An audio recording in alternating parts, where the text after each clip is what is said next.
Olá! Há quase 20 dias, o Brasil apresenta uma média móvel de mortos por coronavírus acima de 1.000. Enquanto isso, a falta de coordenação nacional do plano de vacinação faz a imunização caminhar a passos lentos. Das 6 milhões de doses, menos de 40% foram aplicadas até agora. Conversamos com a pesquisadora e epidemiologista Etel Maciel sobre o assunto na entrevista Central. Eu sou Pamela Oliveira e a Central do Brasil está no ar. Central do Brasil. A Câmara dos Deputados recebeu mais um pedido de impeachment de Bolsonaro. Desta vez, o pedido vem dos profissionais da medicina e cientistas. Sobre as tensões políticas em nível federal, vamos ouvir o editor da newsletter Miguel Stedley. Embarque imediato. A vitória do Centrão para a presidência da Câmara e do Senado é também uma vitória de Jair Bolsonaro contra Rodrigo Maia e João Dória. Mas isso não significa que daqui para frente a vida de Bolsonaro será mais tranquila. Pelo contrário, Bolsonaro precisa dar duas respostas. Primeiro, como fazer a vacinação massiva da população depois de ter passado um ano jogando a favor do vírus e sabotando o SUS. Segundo, como recuperar a economia. Nesses dois quesitos, o Congresso pode ajudar retomando o auxílio emergencial.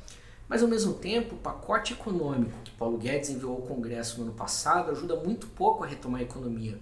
Muito pelo contrário.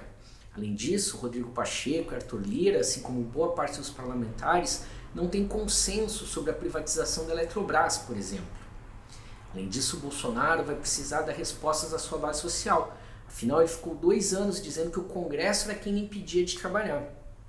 Com isso, devem prevalecer as pautas das bancadas da Bíblia, da bala e do boi. Aumentar o retrocesso ambiental, aumentar o porte de armas e o acesso à munição e também temas morais. E mesmo assim, Bolsonaro vai enfrentar dificuldades.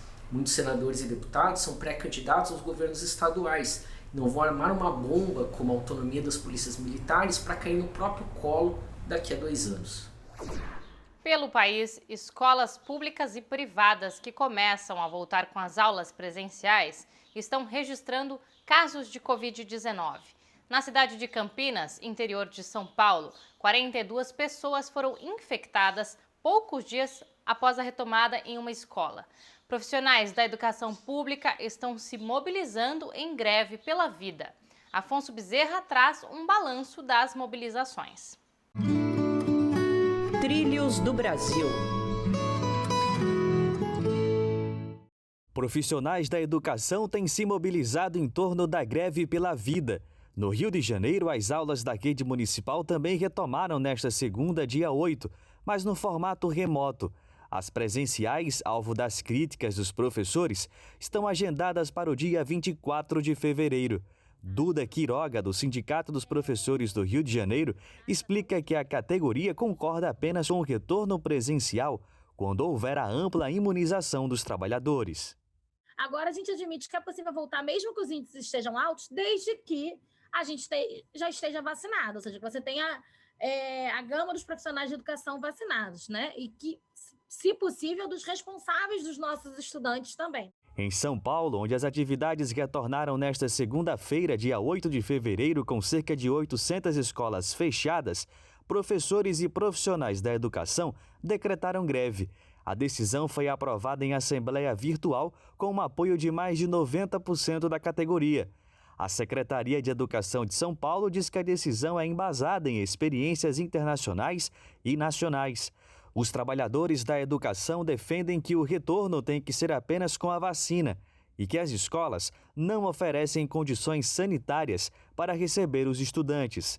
É esta a avaliação de Maria Isabel, presidente da POSP, o Sindicato dos Professores do Ensino Oficial de São Paulo. As escolas públicas, eu falo pelo Estado de São Paulo, elas não estão preparadas, por exemplo, para esse momento de pandemia e com essa natureza do vírus, né?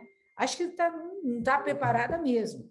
Outros estados como Mato Grosso e Rio Grande do Norte também estão mobilizados contra o retorno das aulas presenciais. os trabalhadores compreendem que ainda não há condições seguras para o retorno das atividades em sala de aula. E falando em resistência e luta, a Parada Cultural de hoje traz uma indicação de livro e de live militante. O Movimento de Mulheres Camponesas, o MMC, está lançando um livro.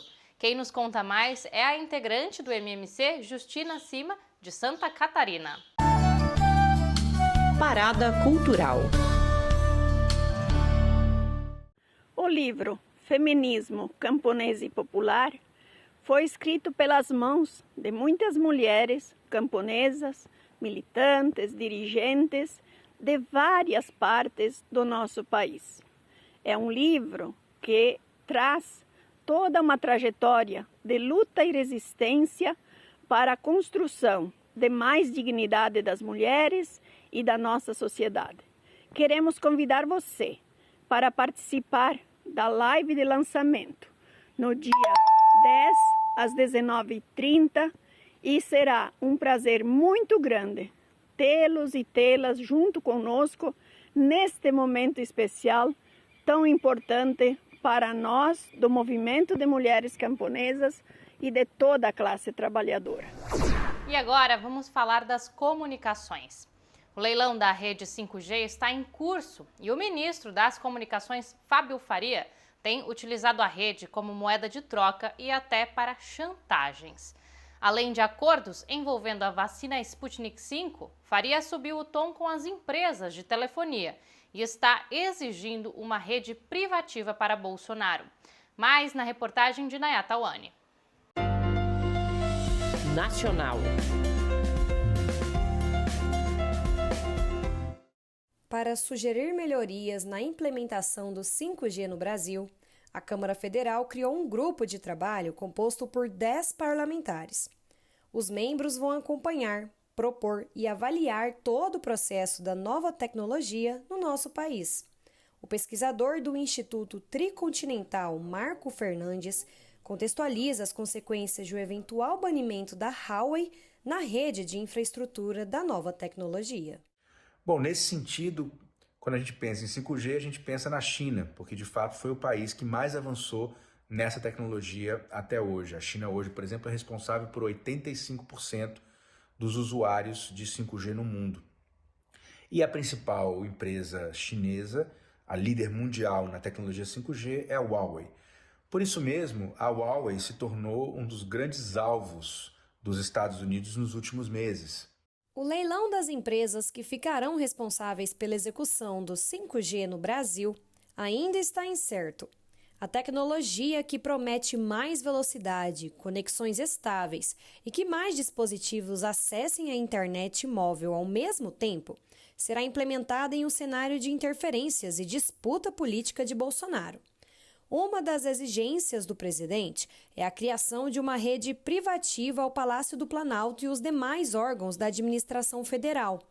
Para Marina Pita, do coletivo Intervozes, é importante fortalecer a participação de empresas nacionais neste leilão. Os pequenos provedores de serviços de telecomunicações, eles têm investido em fibra ótica, levado conexão para várias cidades não atendidas ou não adequadamente atendidas por esses grandes players, e a consolidação de pequenos e médios negócios no Brasil inteiro. E há uma possibilidade, com a chegada do 5G nesse interior do Brasil, que essas empresas quebrem. A Anatel informou à nossa reportagem que a proposta do edital está em análise e que a previsão de abertura do recebimento das propostas de preços é ainda no primeiro semestre de 2021. Apesar da primeira leva de vacinas contra o coronavírus não ter sido muito expressiva, o Brasil está vacinando lentamente a população. Até agora, 3,5 milhões de pessoas receberam a primeira dose. Isso equivale a menos de 2% da população. A lentidão ocorre por falta de coordenação nacional. É o que avalia Etel Maciel, que é epidemiologista e pesquisadora do Conselho Nacional de Desenvolvimento Científico e Tecnológico, o CNPq. A entrevista é de Jonatas Campos. Entrevista Central. Hoje participa da Entrevista Central a doutora Etel Maciel. Ela é enfermeira, pós-doutora em epidemiologia e pesquisadora do CNPq, o Conselho Nacional de Desenvolvimento Científico e Tecnológico. Ela foi membro do Comitê Nacional de Vacinação contra o Coronavírus e vamos falar sobre esse assunto hoje. Dados das Secretarias de Saúde dos Estados, em 8 de fevereiro, computam 3,7 milhões de brasileiros vacinados, em uma população de mais de 220 milhões de habitantes. Por que a vacinação no Brasil está tão lenta, doutora? Nós tivemos uma dificuldade inicial, dada a escassez das doses e também da comunicação dos grupos prioritários. A primeira vez que nós estamos tendo uma campanha que não tem um direcionamento muito transparente, claro, do Ministério da Saúde, do nosso Programa Nacional de Imunização. E aí, cada estado começou a fazer de uma certa forma, dentro daquele grande grupão prioritário que foi definido pelo Ministério da Saúde, em torno aí de quase 78 milhões de pessoas, mas que não tinha uma ordenação muito explícita de quais grupos iniciarem. As pessoas não estavam sabendo exatamente o que era para fazer, e muito menos aquelas que iam ser vacinadas, Jonathan. A gente tem visto vários idosos indo às unidades de saúde buscar a vacinação, porque viu que o outro estado estava vacinando acima de 80, mas aquele lugar que ela mora está só acima de 90. Então, essas informações desencontradas, elas foram muito ruins para esse início da campanha. Para que as pessoas entendam, o Brasil tem uma experiência de mais de 70 anos em vacinação. Isso já aconteceu antes esse tipo de descoordenação, de falta de coordenação central? Agora, pela primeira vez, nós estamos vivenciando essa descoordenação, né? Que não é apenas pela escassez das vacinas, né? Precisa de uma orientação central, precisa também, Jonathan, de um treinamento sobre o que fazer com as doses. O que nós observamos aí nessas primeiras semanas de vacinação é que, pela essa falta de informação, de treinamento, por exemplo, nós sabemos que um frasco tem 10 doses, mas você vacinou ali, acabou o fim do dia, você tem um frasco com 4 doses, ou 6 doses. O que você faz? Você joga fora? Você vai na rua, chama as pessoas que estão passando? Qual é a estratégia? Então, a gente precisa que as pessoas que estão lá na sala de vacinação, elas sejam orientadas sobre o que fazer. Com uma certa quantidade de doses, o Estado brasileiro tem as vacinas da Sinovac, com o Instituto Butantan, a Coronavac, e a vacina da AstraZeneca, feita em parceria com a Fiocruz. Agora temos a possibilidade real da vacina russa, Sputnik V, chegar em grande quantidade ao Brasil. Esse dado é um dado animador ou ainda faltam doses para a população brasileira? Então, nós já sabíamos desde o início que nós precisaríamos de muitas vacinas, de fabricantes diferentes, porque a nossa população é muito grande, né? A gente não teria, nessa escassez que o mundo inteiro busca por vacinas, a possibilidade de que um só fabricante pudesse compor, né, toda a necessidade para a nossa população.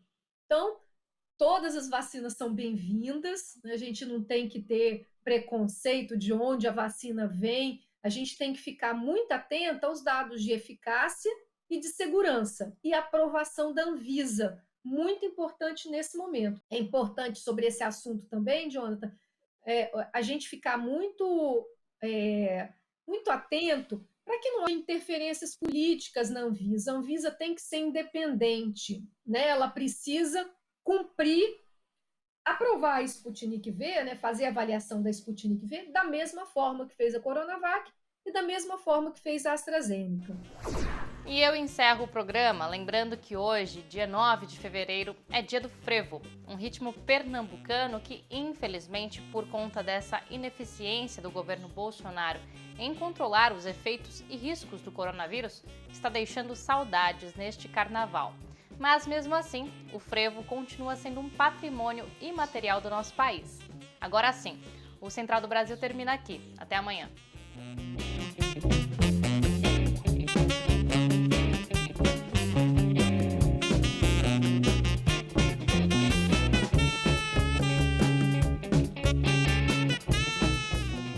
Central do Brasil, a rede de comunicação dos movimentos populares.